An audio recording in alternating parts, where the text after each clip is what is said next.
TJ, your book is fantastic. Many congratulations. Everybody's talking about it. Everybody's buying it. Everybody's reading it. I'm very lucky to have met you before. I've read your book twice. That's crazy. And I think it's the book that everybody should have. That's why I wanted you to come on this podcast.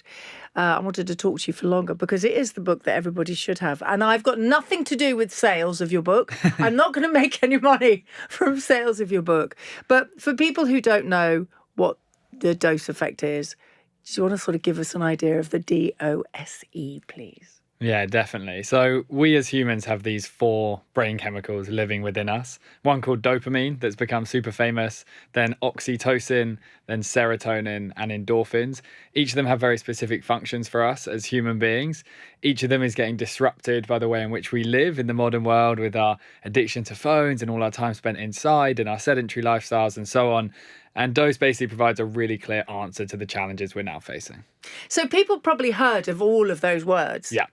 And they'll think, oh, but that they don't really affect me. And I know if I go to the gym, I'll feel better, but I don't want to go to the gym. I know if I laugh, I'm going to feel better. I know if I sleep well, I'm going to feel better, but I can't do it all. You know, do you hear a lot of that? People saying, no, yeah, that's great, but my life's too busy. I can't do that. I'm stressed, but I do. There's a lot of buts.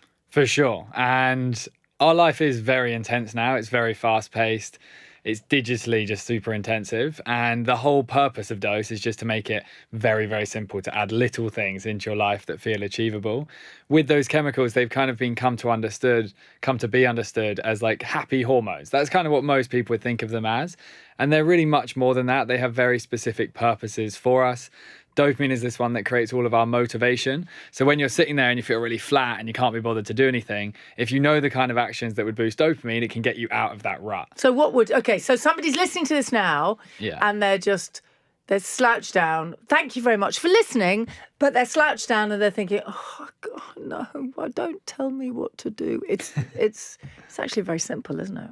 Yeah, so if we're in that rut, we're low in this dopamine chemical.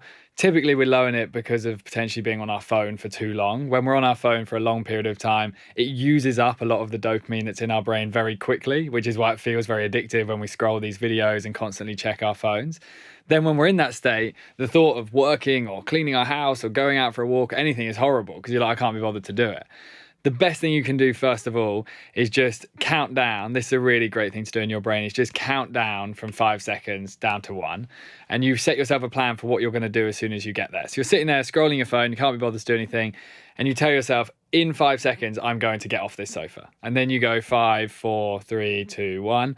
And it just creates a bit of anticipation that actually begins to help the dopamine move in your brain.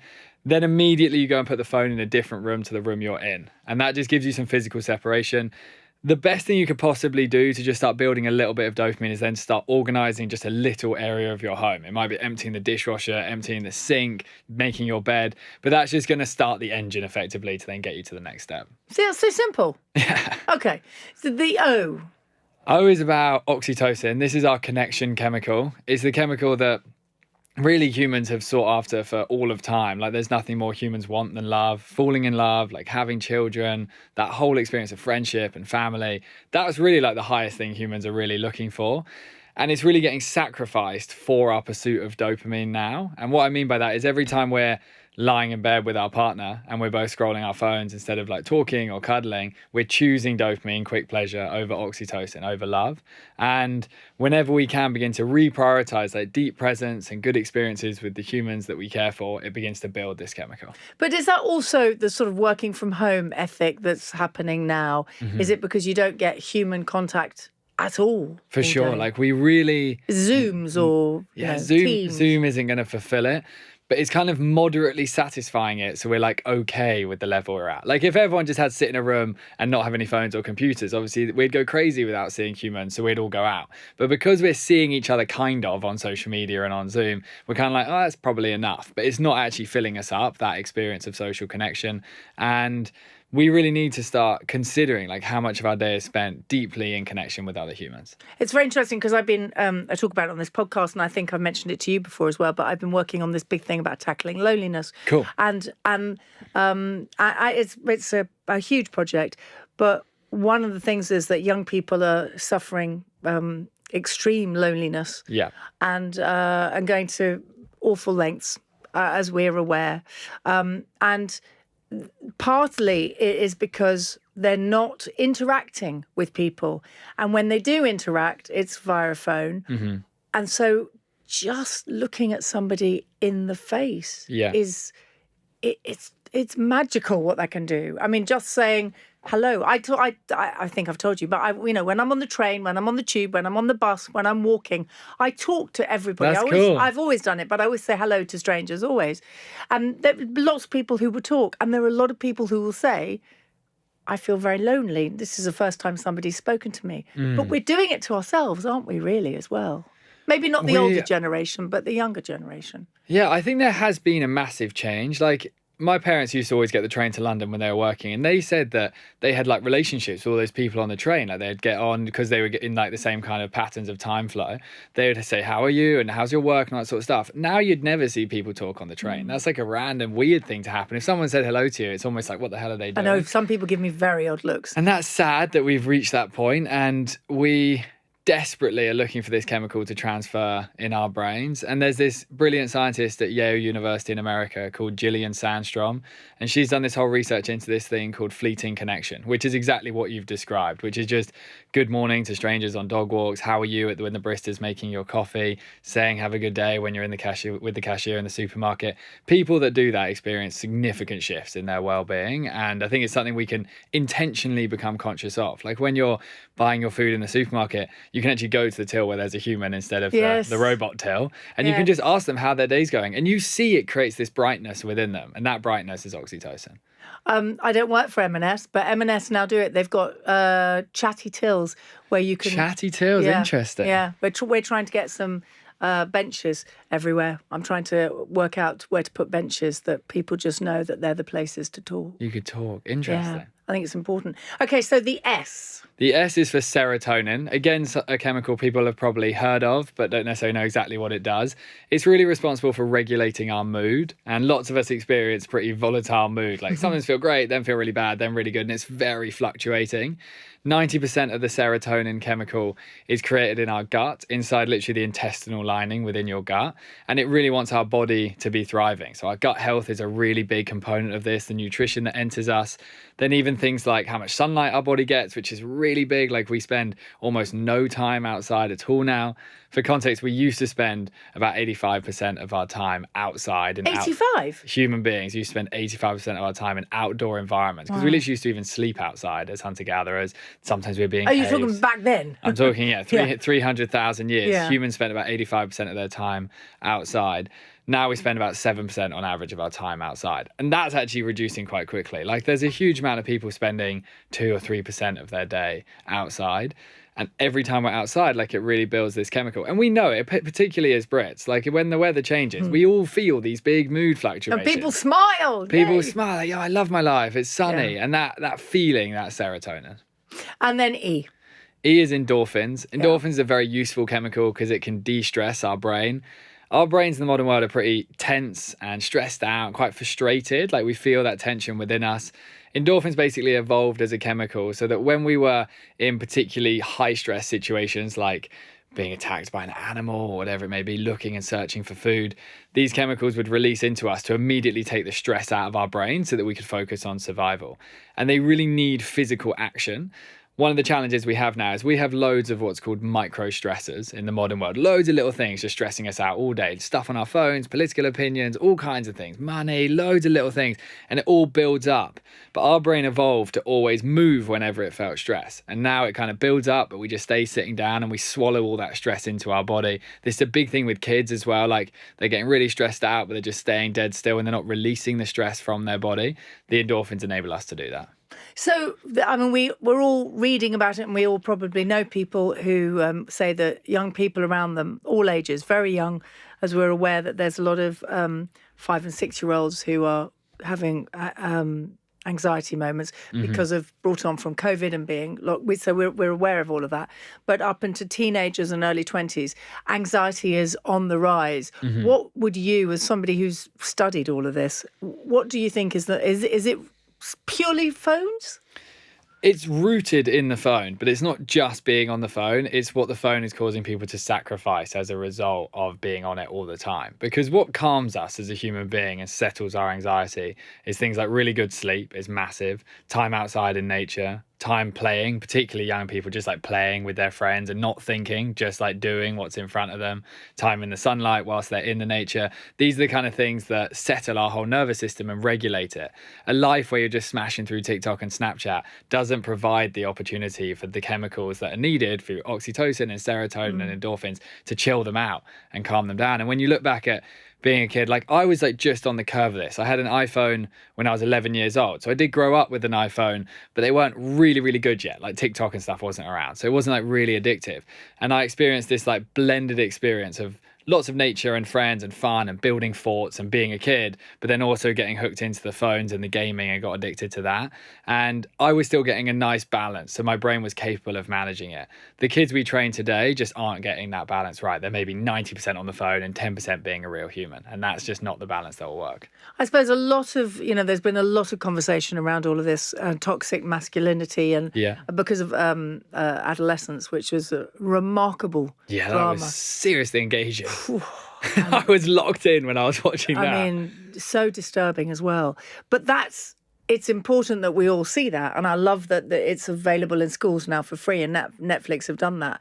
But when you see, as a neuroscientist and a psychologist, when you see this happening to young people, don't you...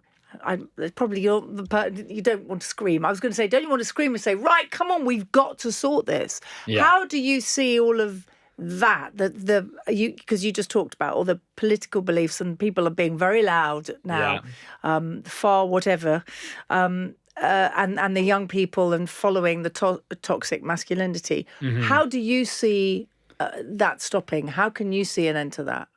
I think it's unbelievably important that young people find direction in their life. I think a lot of young people feel a lack of pursuit of anything at all. And when you feel aimless in life, your brain is going to instinctively crave dopamine. Your brain, as a human being, just looks for this chemical. And it did that for hundreds of thousands of years so that we could find food and build shelter and so on. And the brain just is always thinking, where's the dopamine? Where's the dopamine? When you take a young person, and we train thousands of young people, I'm with young people every week for hours and hours. When there's a young person that has some kind of direction, whether that's they play basketball or they do drama or they have art or music or whatever it might be, even if it was something like learning to code on their computer, but it was some kind of active experience that they were doing, then they're willing to sacrifice just mindless crap on their phones. And all of those challenges you're talking about, toxic masculinity and the division and the political intensity that we're experiencing, that's all just because we're over consuming content on our phones. And if they have some kind of direction, they're then willing to actually sacrifice that time. So if there's a young person listening or a parent of a young person who is suffering with anxiety, you'd say try and find that something else. Yeah, and how I would do it is sit down together with your phones and both go on your Instagram Reels or your TikTok, whatever your main kind of video feed is, and scroll it for about 10 minutes and look for the most frequently reoccurring content in the feed. And you might discover that there's loads of like videos of nature, or there's loads of videos of guitar or football or art or whatever it may be. And for a huge amount of us, we're basically just spending our time scrolling videos of the things we could be doing, but are just passively watching it instead of doing it. And if you, the parent and the young person, could then agree, like once a day, I'm going to actually try and do something that's in this feed rather than just watch what's on the feed. That begins the path. Mine's crazy dancing in the street. That's what I get fed. That's obviously and what you want to do. I will crazy. I feel like you want to do that. I do it. How did all of this start for you?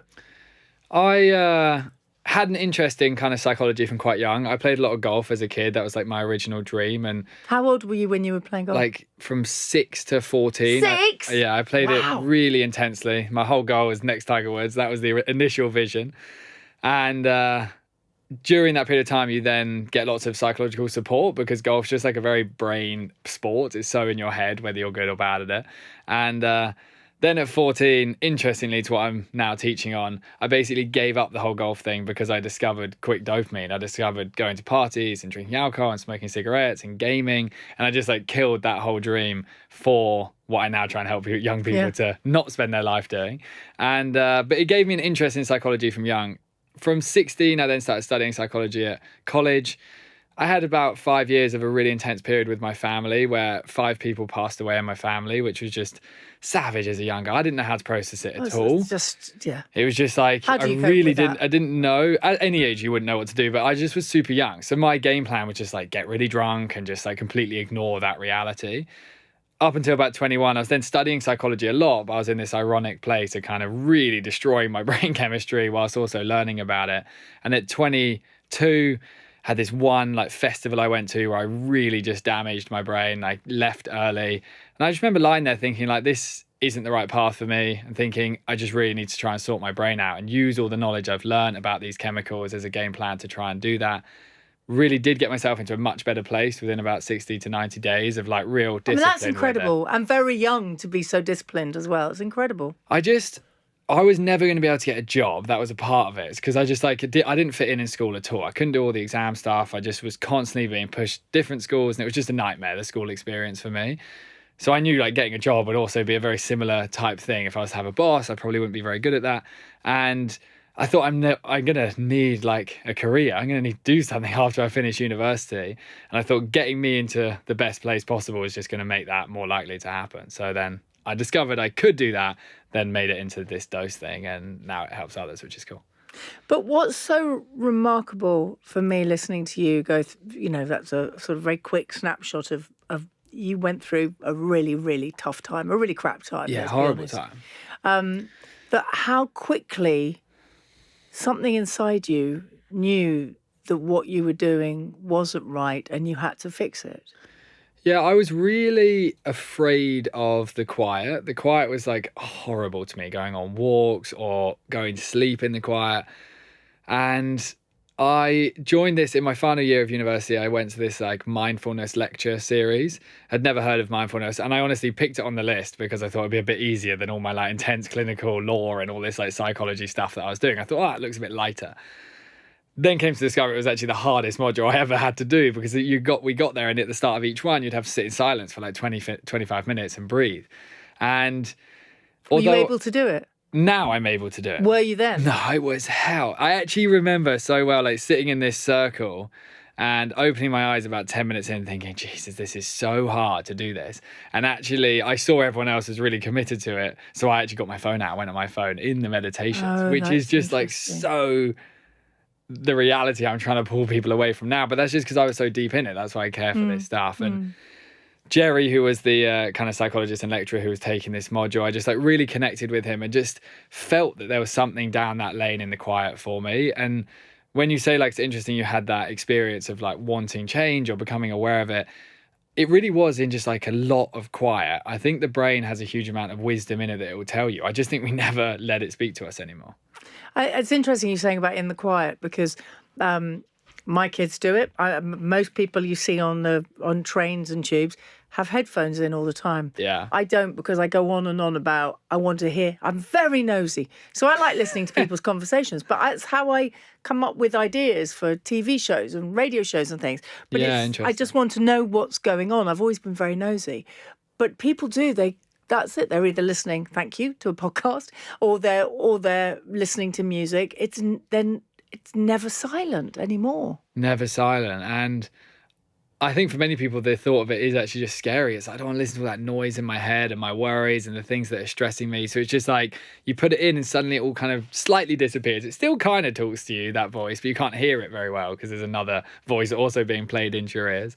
And I think for many people, I don't think necessarily starting with, for example, silence on the tube would be the right place to explore what silence is like. Because it's just an intensive place. If you can get to that point, that's really good. But I think in nature specifically, because it's so calming for our nervous system, just being in the nature is powerful. Oh, my word.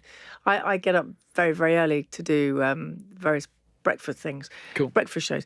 And when I get up for Morning Live and I wander to the studio, it's I'm up at 3:30 and I just listen to I love it. I love it. Yeah, that like crisp early morning is pretty cool. Oh, and you can hear the silence, and you can hear the birds, and you can hear sounds from the furthest away sound. It's a trick that we learnt when I was at college, but when training. But we had this wonderful tutor there, wonderful man called Ian, and Ian used to say, "What you have to do is listen to the silence and then hear the furthest away sound. I could try. And then go to even further away." It's magical.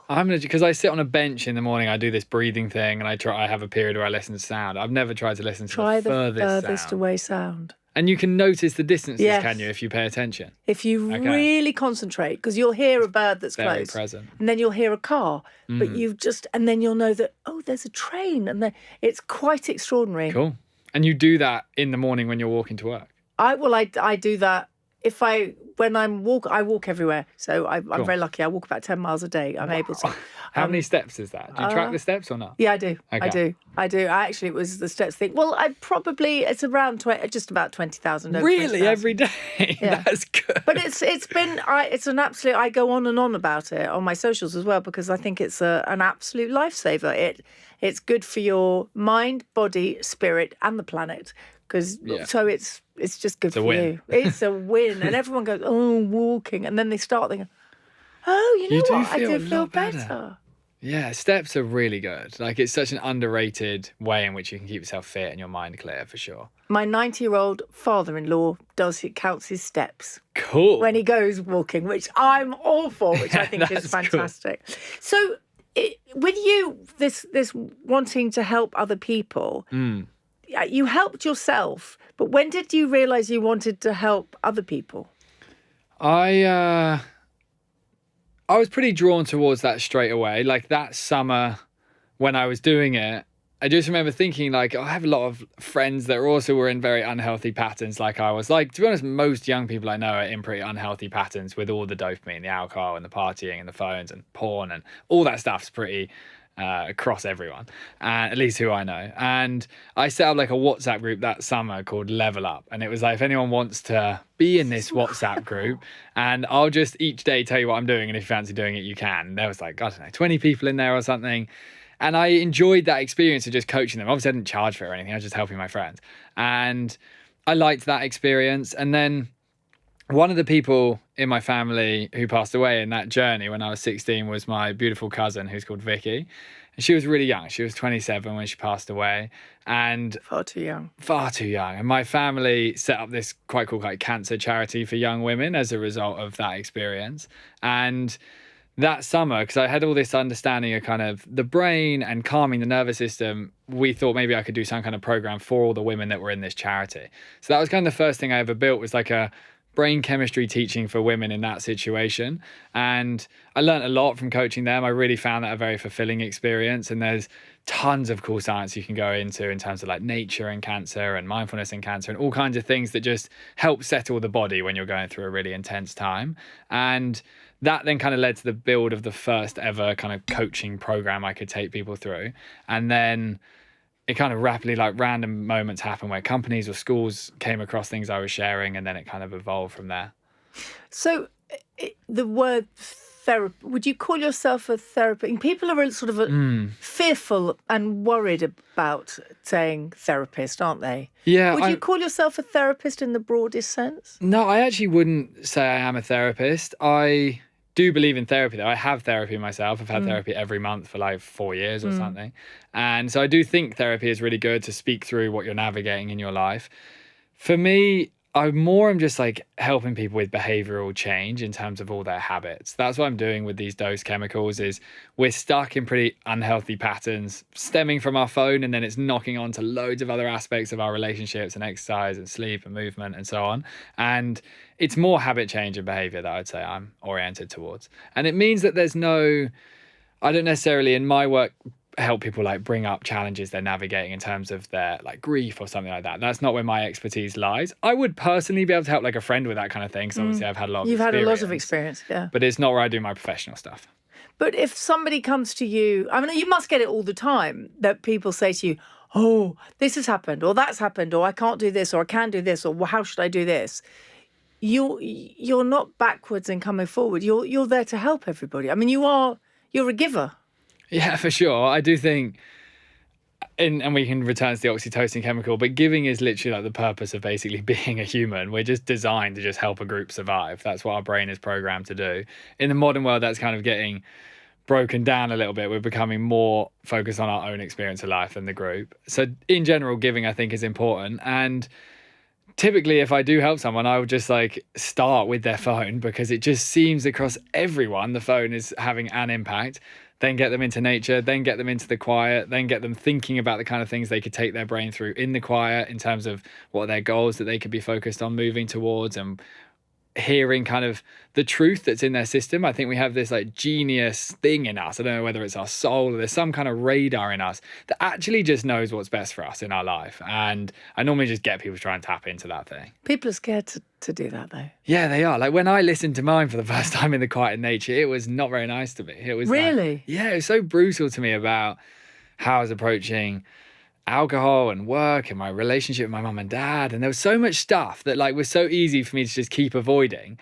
But then really when I was honest with myself, like it was pretty good guidance that my body was trying to give me. And our brain and bodies are just genius survival machines that just have a lot of programming into our DNA that want us to make sure the group survives and make sure we flourish so that we can have a family and we can contribute. And deep in there somewhere there's an answer that we really need to hear. Do you think it's about trust? Do you think people are scared to trust themselves, to trust others?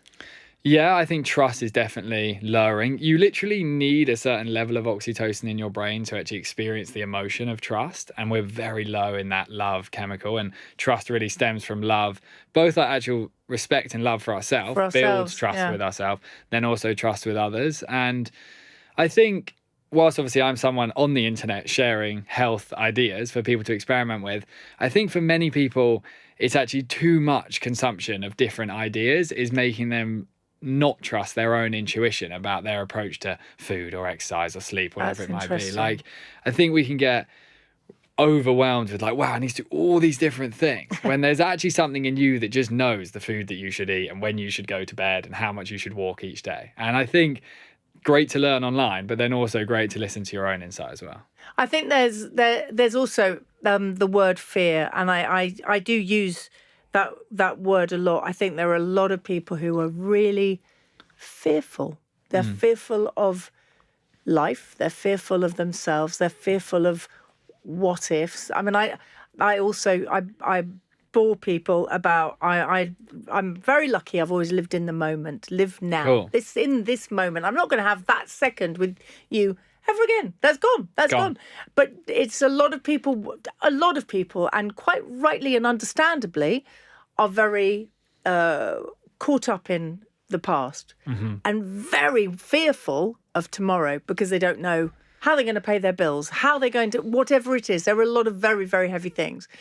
So what do you say to those people who are fearful of the past, fearful of the future, and not quite sure of the now? How do you help them with that? Yeah, I think this is an area where the whole gratitude piece becomes really important. And people do go, blah, gratitude. I know, they can't be bothered with it. And like, I would have said the same. I think that it needs a new word for something. Like gratitude is just a word that people don't super connect with. Okay. It needs some kind of thankful word. But when I didn't get raised with like in a religious household with like Christian parents or anything like that. And over the last 3 years or so, I started praying, and I've never done that before. Never had anyone around me doing it. Praying to God, but not necessarily the exact thing that like a Christian belief system would be. Whilst I think that also could be fantastic, but just praying to some kind of energy that's put. Well, there's so many religions out there, so it could be a god of any religion. Yeah, but you don't pray to a religious god. You pray to just like in my head, I'm imagining that some kind of energy has put this earth together. Like, I mean, there is life all over this earth, and all the other ones are just like boring, sandy rock planets. So like, there's something that made our planet really cool. And I don't think we did it. So like, something else that's bigger than us might have done it. And in those moments, because I struggle with what you just described, stress, I more struggle with future stressing myself out about what's coming than the past thing, but it could be either way. And sometimes when I do my breathing thing in the morning, my brain will like forget about that whole breathing thing and then just get lost in like some worries. like everybody else. Like everyone. And in this, I'll do some kind of prayer where I'll just like really immerse myself into what is going to plan right now and what I'm grateful for right now. And I think it needs to be very consistent, that process, to train your brain to live more in the now. Like, your brain may naturally live there. Maybe you've done some strategic things to get it there.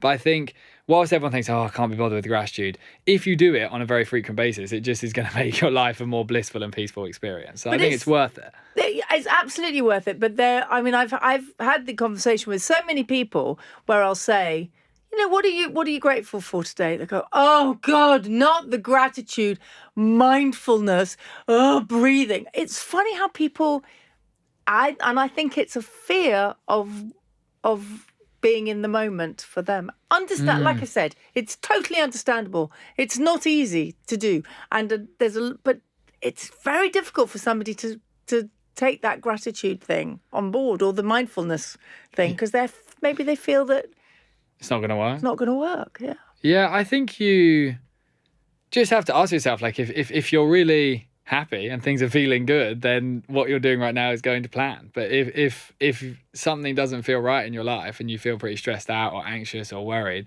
maybe it's worth just like experimenting with some of these age-old strategies that people have been talking about for thousands of years. Like, things stand the test of time because they work. Because they work, and yes. That is one of those things that just like it does seem to make a significant difference. And I think it comes back to that like honesty thing with yourself. Like, I think we're lacking a truthful relationship with our experience of life, and I think it'd be good to hear it. So for you, and there I was talking about living in the moment, and I do mean it. And it's interesting that you said you do stress about what's next. You've taken on a big load, really. You're helping fix people, and that is a big load to take on. And you are very young still, and you've got so much more to give. And I'm so excited for whatever those things are.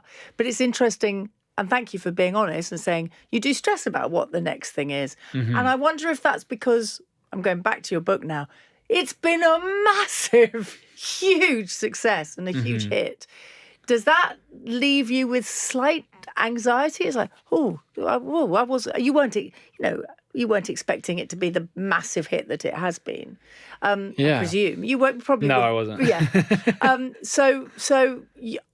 It's a weird thing to say, but I'm quite pleased to hear that you also have those anxieties that we all have still. I really have only been able to come up with this whole dose thing because I struggle so much in my brain. Like, if I was just like chilling out, like, I have some friends, two of my male friends come to mind, that like in my head, their brain chemistry just must be like naturally elevated across all the chemicals, because they just breeze through life. Life feels pretty good. They're always pretty happy, and they can get really drunk and they don't get that anxious after drinking loads of alcohol or whatever it might be. I have such an opposite experience of that. Like, if I don't keep things like pretty good with my health, like, my brain just really suffers. And I have a brain that's very future oriented in terms of planning. Like, I'm always trying to plan.